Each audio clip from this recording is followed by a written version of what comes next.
5 milliards d'euros. La crise diplomatique entre Alger et Paris. 5 milliards d'euros qui sont en jeu. Oui, vous avez bien entendu, 5 milliards d'euros. Alors, on va pas reparler de ça, mais l'arrestation d'un agent consulaire à Paris, ça a mis le feu aux poudres. Résultat, derrière, les expulsions réciproques des diplomates. Et ce qui pourrait passer pour une crise politique est désormais vraiment une crise économique avec de lourdes conséquences. La Chambre du commerce algéro-française, qui a tiré la sonnette la première, dit si la tension ne redescend pas, les entreprises françaises pourraient perdre 5 milliards d'euros par rapport à l'exportation vers l'Algérie. Et ça, c'est pas un fantasme, c'est une réalité.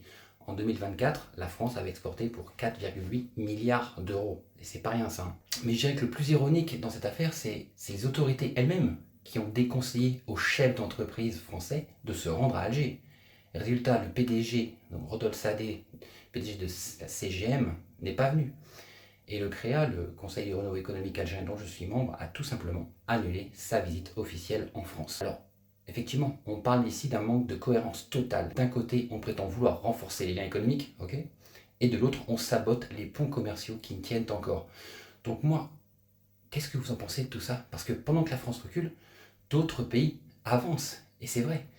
Je vous redis, la Chine, la Turquie, les USA, la Russie, ils ont compris, ils ont vu, ils ont ressenti le potentiel algérien. J'espère que la communauté algérienne établie en France fera de même. Si la France ne se ressaisit pas, c'est 5 milliards d'euros qu'elle va perdre.